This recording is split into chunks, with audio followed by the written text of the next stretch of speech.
Good morning. मैं वीवी Mishra soldier defence academy से आप लोगों का बहुत बहुत स्वागत करता हूं और आशा करता हूं आप लोग सभी लोग अपने अपने घरों में स्वस्थ होंगे, सुरक्षित होंगे और ईश्वर करे हमेशा स्वस्थ रहे और सुरक्षित रहे। और बहुत दिन बाद हम लोग ये सोचे कि पता नहीं ये लॉकडाउन कब तक चलेगा और आप लोगों की पढ़ाई डिस्टर्ब हो रही होगी, तो हम लोगों ने लाइव क्लासेस शुरू करी अपनी, और इसका आप लोग ज्यादा से ज्यादा लाभ उठाइए। सोल्जर्स, एक बात आप लोग ध्यान में रखो कि इस लॉकडाउन के पीरियड में आप लोगों के पास सुनहरा मौका मिला है। थोड़ा सा अपने को आपको अनुशासन में रखो और इस लॉकडाउन का बेहतरीन प्रयोग करोगे तो आपकी सक्सेस एकदम डेफिनेट हो जाएगी, कंफर्म हो जाएगी। आपकी सक्सेस आपसे कोई ले ही नहीं पाएगा, इसलिए कि इसके समय आपके पास समय बहुत है, कहीं आना जाना नहीं है, घर पे रहना है, तो पढ़ाई ज्यादा होगी।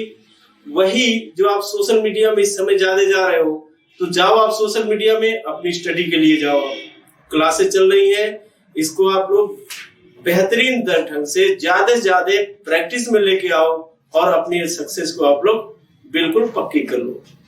दोस्तों, मैं आप वाई ग्रुप के स्टूडेंट्स को मैथमेटिक्स पढ़ाता हूं सोल्जर डिफेंस एकेडमी में, और आज हम स्टार्ट करेंगे।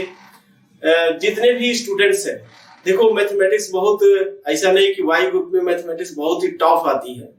मैथमेटिक्स एक्चुअली बहुत डिपेंड करती है कि आपकी कैलकुलेशन कैसी है। अगर कैलकुलेशन आपकी फास्ट है, सही है, तो जाहिर सी बात है आप ज्यादा से ज्यादा क्वेश्चन कर ले जाओगे।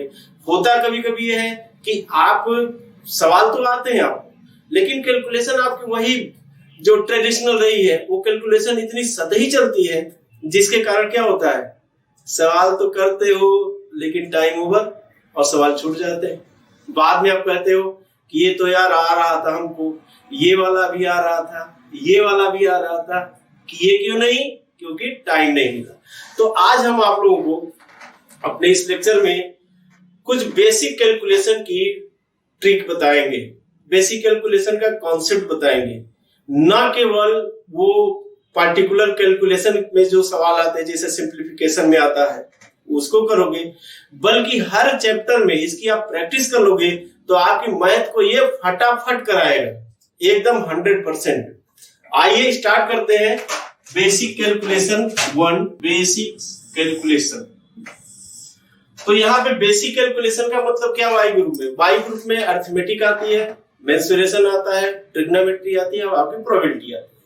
और कैलकुलेशन की जहां तक बात है, वो कैलकुलेशन किसमें सबसे ज्यादा आती है, अरिथमेटिक में। और कैलकुलेशन, हम जब अरिथमेटिक की कैलकुलेशन की बात करते हैं तो क्या होती है भैया, जोड़ना, घटाना, गुणा, आपका स्क्वायर निकालना, क्यूब निकालना, स्क्वायर रूट निकालना, क्यूब रूट निकालना, प्रतिशतता निकालना, यही सब आता है ना। तो इसको आप आसान तरीके से कैसे करोगे, कैसे अप्लाई करोगे, ये सारी चीजें हम आपको अभी बताएंगे। देखो, कुछ तरीके होते हैं कि उसमें कंडीशन आप कह सकते हो कि कंडीशन वाइज क्वेश्चंस होते हैं। यदि ये होता तो क्या करते, यदि ऐसा होता तो कैसे करते, यदि वैसा होता तो कैसे करते। तो यदि ऐसा वैसा ये और वो, इस टाइप के जो प्रश्न आएंगे उसको आप लोग कैसे करोगे। आइए इसी पे हम लोग कुछ देखते हैं। कुछ एडिशन, सब्ट्रैक्शन के या सिंप्लीफिकेशन के सवाल आपके ऐसे आ जाते हैं, जैसे कि 97 में ऐड करना है 79 को, ठीक है, देखते चलो आप लोग। या दे दिया जाए कि 83 में ऐड करना है 38 को, या ये दे दिया जाए कि 74 से 47 को माइनस करना। देखो, आप ये 3 प्रश्न हमने लिखा है, इसमें आप क्या देख रहे हो, जो डिजिट है वो सेम डिजिट है, नंबर अलग अलग है बट डिजिट सेम है। 97 यहां भी है और 97 यहां भी है, 83 यहां भी है, 83 यहां भी है, 74 यहां भी है, 74 यहां भी है, यानी डिजिट सेम है बट नंबर डिफरेंट है। इसको ऐड करने के लिए सिंपली हम लोग जैसे ऐड करते हैं कि 9 7 16 कर देंगे और फिर 9 7 16 17 कर देंगे, है? ये तो यहाँ पे चलो आप कहोगे कि हाँ ये तो सर ऐसे भी हो जाता है हम लोग की प्रैक्टिस है, लेकिन यही जब लंबा चलेगा ना सीरीज, तब ये ज्यादा समय ले लेगा। इसके लिए एक तरीका ये है, जब भी आपको ऐसी चीजें देखे जहां पे डिजिट सेम है और नंबर अलग अलग है और उसको हम लोग ऐड करते हैं, तो इसमें क्या करना होगा, सीधे आप ऐसे करना, 11 लिख लेना, ठीक है, और यहाँ पे एक साइन दे देना इनटू का। उसके बाद देखो क्या किया जा रहा है, प्लस किया जा रहा है ना, तो इन्हीं डिजिट्स को आप लोग क्या कर दो, प्लस कर दो। 9 7 कितना हो जाएगा बेटा, 16। अब कहोगे सर आप तो आसान बनाने चले थे, ले आके गुणा फंसा दिए। अरे यार 11 का गुणा है, 11 का गुणा आसान होता है।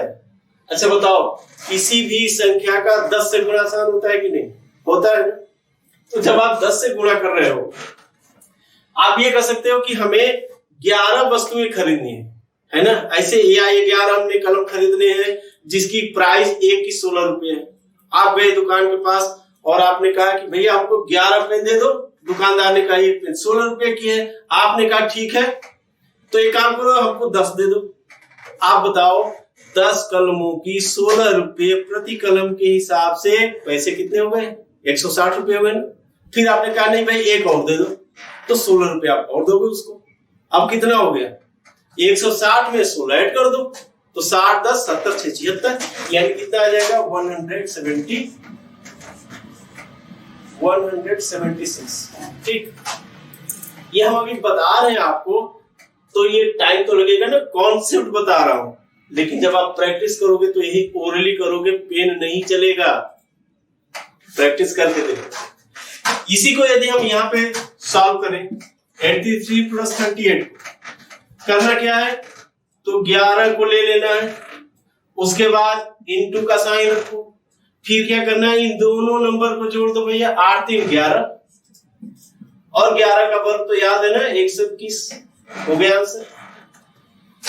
जब आप माइनस करते हो तो हमेशा याद रखना, जब हमें प्लस करना है तो 11 रखना है, और जब आप माइनस करते हो यानी सब्ट्रैक्ट करते हो, घटाते हो, डिफरेंट निकालते हो, तो आपको क्या करना है, 9 रखना है और 9 में मल्टीप्लाई करना है। किसकी, ये जो डिजिट है, जो डिजिट दिए गए हैं, इन डिजिट का डिफरेंस लेना है, और डिफरेंस में 7 और 4 का डिफरेंस कितना होगा, चलिए अब मल्टीप्लाई कर दो आप, 9 3 27, ये हो गया आपका आंसर।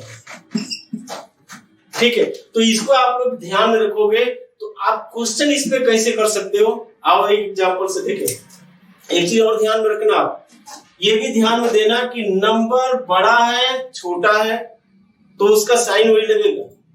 अगर 47 से हम 74 को माइनस करते तो साइन क्या हो जाता, फिर -27, क्योंकि जो बड़ा होगा उसी का साइन लगेगा। तो थोड़ा चिन्ह को ध्यान में रखना है। अब ऐसे सवाल कैसे आते हैं, जैसे आपसे सवाल किया जाए,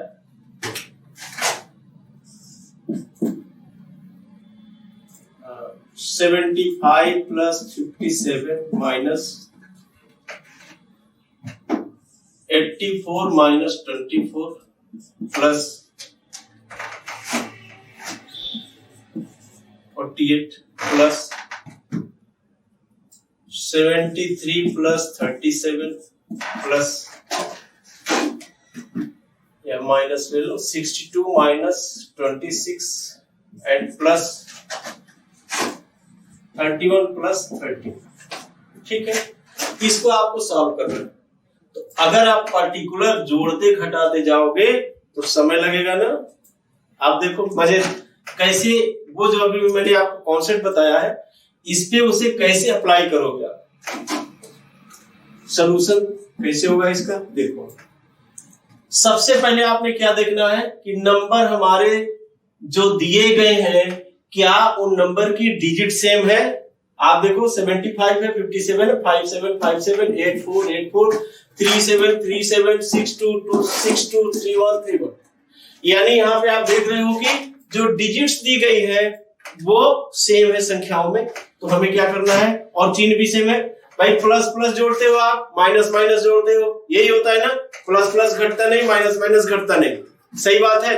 तो हमें क्या करना है, हर जगह जोड़ रहे हैं तो हम ले लेंगे 11, ठीक है, गुणा।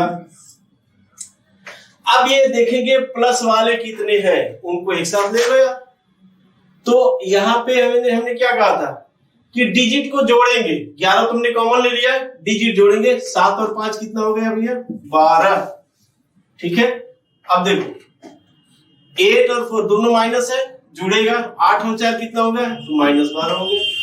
ठीक है, फिर इसको जोड़ेंगे, 7 और 3 कितना हो गया तो +10, 6 तो जोड़ देंगे कितना आ जाएगा -8, 3 और 1 जोड़ देंगे कितना हो गया +4। अब ये देखो आपका सवाल कितना आसान हो गया, +12 -12 कैंसिल, यहाँ कितना बच गया 2, 4 और 2 6, 11 गुणे 6 कितना हो गया 66 आंसर। मजा आया? ऐसे नहीं समझ में आएगा। मजा आया तो लाइक करिए, सब्सक्राइब करिए और अपने दोस्तों को भी बढ़ चढ़ के बताइए, सब लोग इसका लाभ लो यार। ठीक है, ऐसे सवाल आएंगे और आप लोग क्या करोगे, चुटकियों में सॉल्व करोगे। आसान है और आसान है तो गलत भी नहीं होगा। बस बेटा प्रैक्टिस करो, बहुत अच्छी अच्छी चीजें दी जाएंगी।